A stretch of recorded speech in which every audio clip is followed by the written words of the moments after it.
dear beloved, Boss Mike Cervera.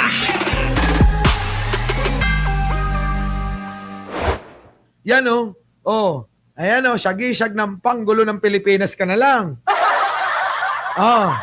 Yung pangarap mo na maging presidente, sorry na lang. Walay na. Walay na ho ito. Oo, eto na ho ang magiging sagisag. Di ba? Magiging sagisag ng panggulo ng Pilipinas. Eto po, oh. Yan, mga kababayan, ha? Truth Vlogs, thank you naman. Shana Oil. Oh. Bueno naman, no? Eto na, mga kababayan ko. So, yung pangarap na yan, wala na ho. Ha? Huwag nyo nang asahan yan, mga kababayan. Kasi nga ho, mga kababayan ko, pumalpak, malungkot. Alam nyo po ba na malungkot si Sara Buday? Ha? Oo. Ang lungkot-lungkot niya yun eh. Sa totoo lang, napakalungkot ni Sara ngayon. Dahil nga ho sila ay hindi nagtagumpay. Nako, mga kababayan ko. Isa pa to. Yan. Tingnan nyo mga kababayan, pakibasa. Ha? Pakibasa. Di ba itong matandang ito, sabi dito, may suggestion pa itong matanda. Sorry ayoko magmura ngayon. Ayoko talaga magmura. Nangako na ako kay bro. Hindi na ako magmumura. Sabi ang suggestion ko nga, kung magre-resign si BBM, mas maganda. Para hindi na siya paalasin ng mga tao kagaya ng nangyari sa parents niya. Ano nangyari, Alicia Duran? Ano na nangyari? Huy! Ano na, Chabit? Kaya pa ba? Abay, nagtulong-tulong na kayong lahat Di ba? Nagtulong-tulong na silang lahat. Si Saldico, sumama na. Etong si matandang animal.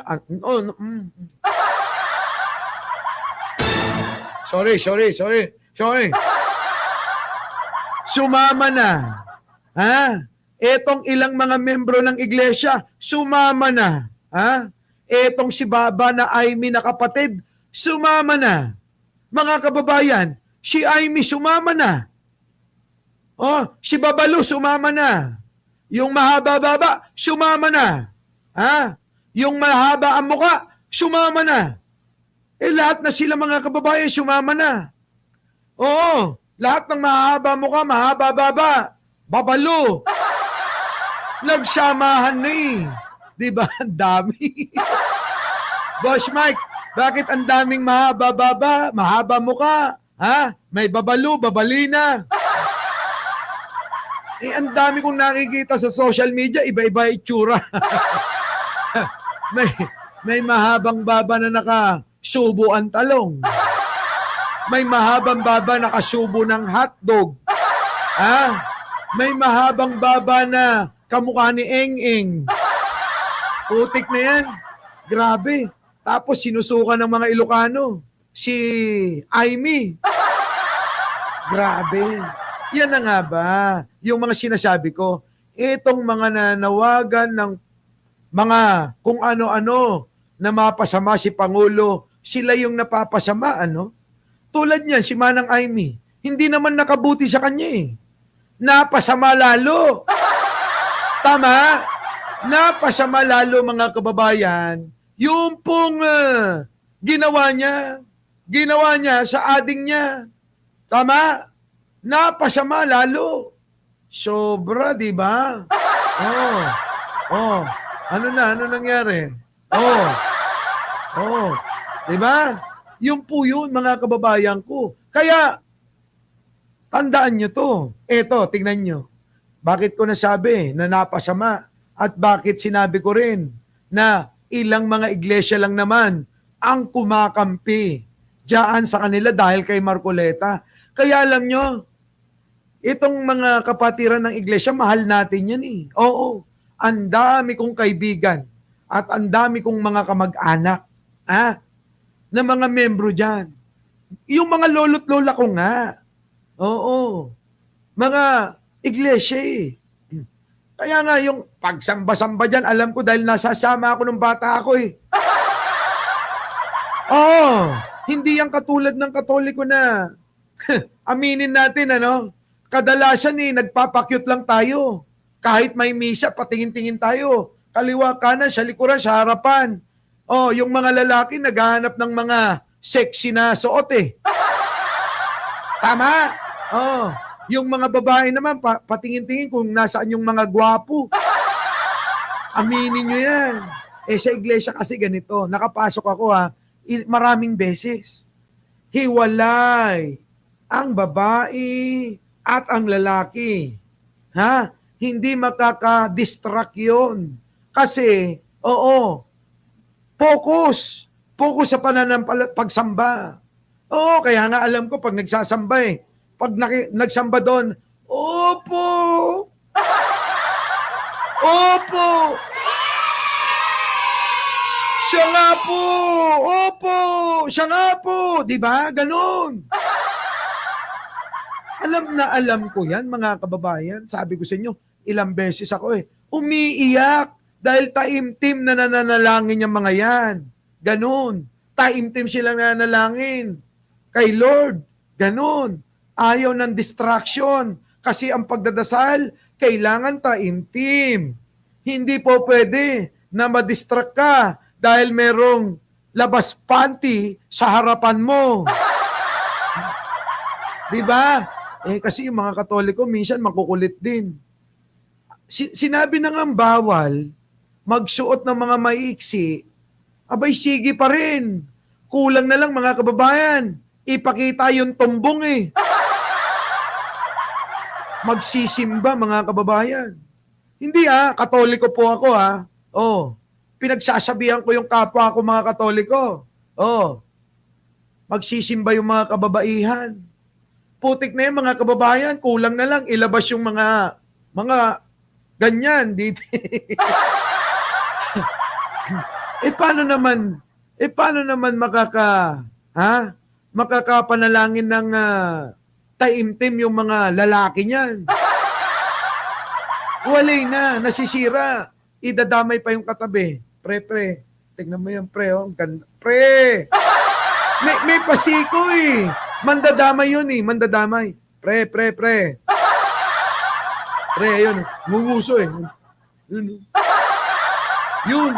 Yun. Diba? Di pati yung kasama mo na nanalangin ng taimtim, dinimonyo mo pa. Walastik. Eto na. Dito na tayo. Yan. Yung mga yan, magkakasama. Eto na, napasama na sila. Pasok! Ang nabigla. Ayan na. Patototohanan ngayon, hindi lang madirekta ng dalawa na ito. Hindi lang madirekta.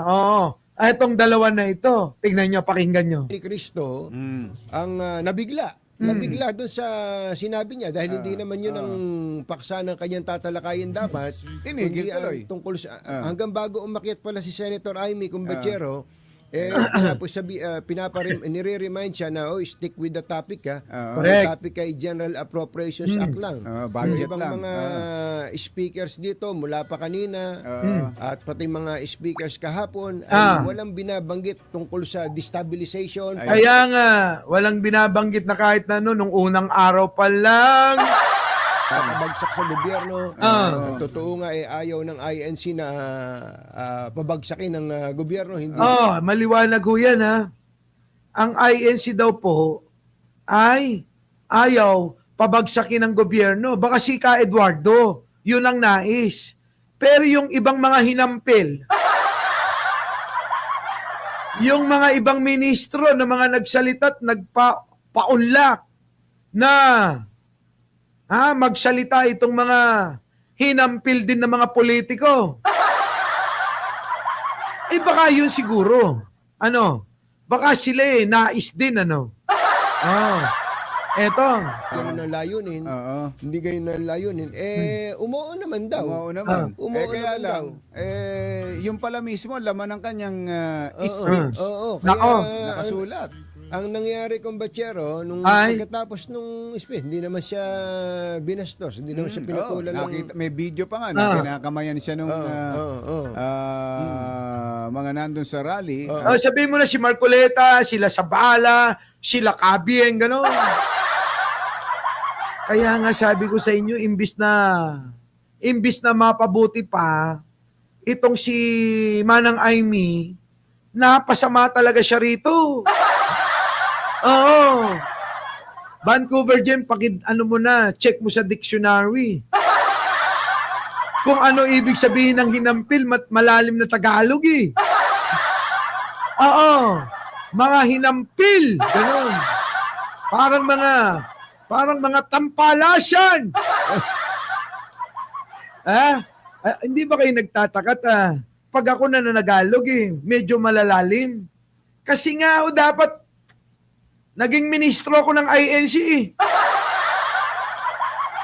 Yan po kasi yung mga karaniwan lang na naririnig ko sa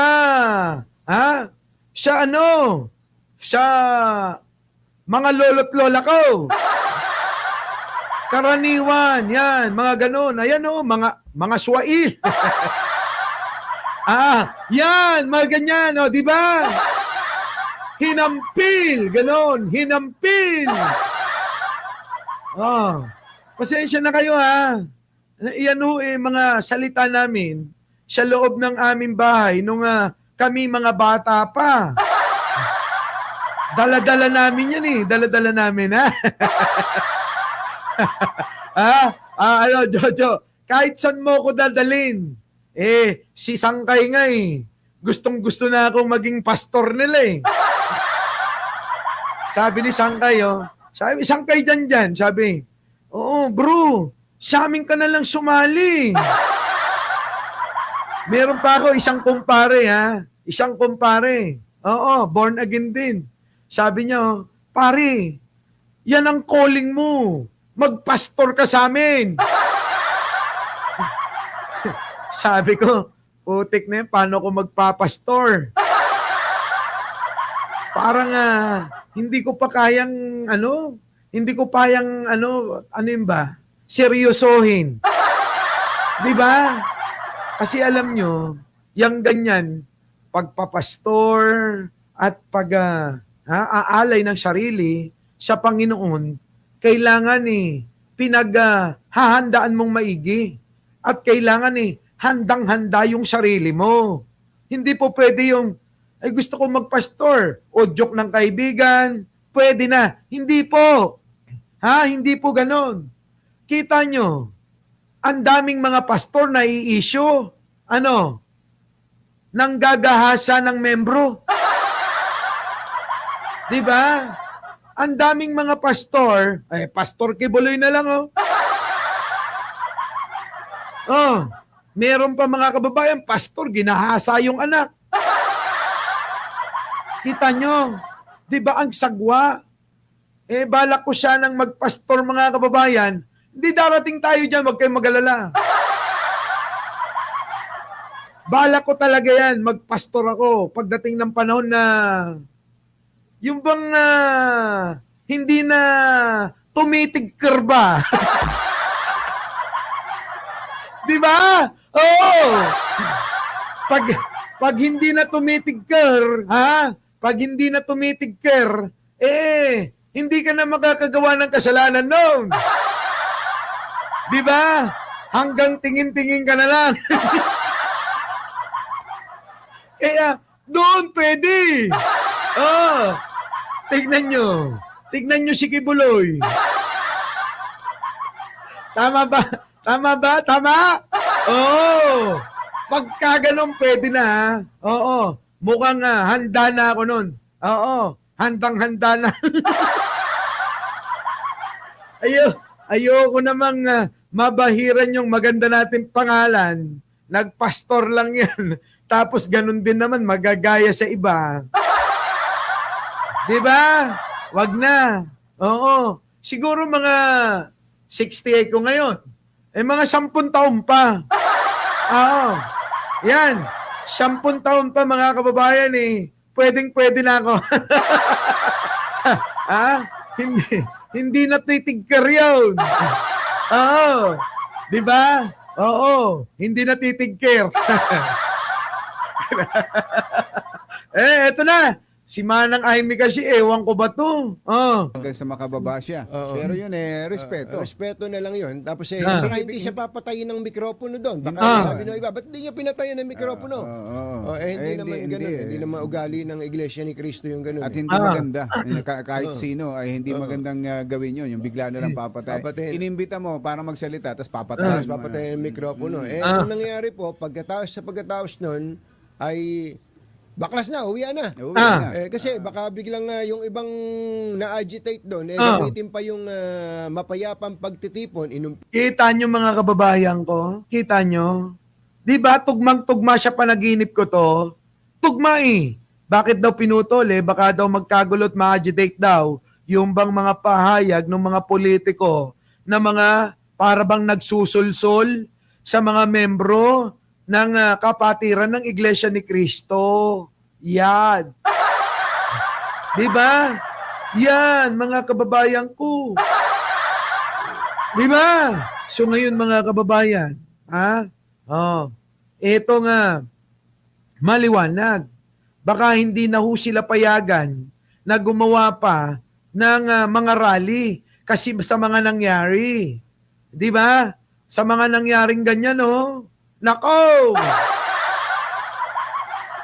Kaya mga kababayan, kay Ka Eduardo Manalo lang ho kayo makikinig. Huwag niyong pakikinggan yung mga ministro nyo na mga ilan dyan Baka mamaya dalhin kayo siya pupuntahan at tutunguhin ng kampo ni Duterte. Tama? Nako, mga kababayan. Nako. Isang mapayapa, napakaganda naman nung, kita nyo naman napakalinis nung luneta, pag-alis ng mga kapatid. Yun na nga bilib nga kami doon, hinahangaan nga namin yan Di ba? Hinahangaan natin yan. Yung pagiging, masyado silang na ano ba? Di ba? Na sila ng husto ng pamumuno ni Ka Eduardo Manalo na disiplina. 'Di ba? Yan 'yon, Uwian na. Uwian na. Baka kasi may magsamantala at biglang may magsisigaw doon na tara na sa Malacanang. Nako. Ano ang problema? Ang dali-dali hindi. Kaya pinasya po. Inagapan ng pamamahala ng iglesia. Diba? Our beloved Boss Mike.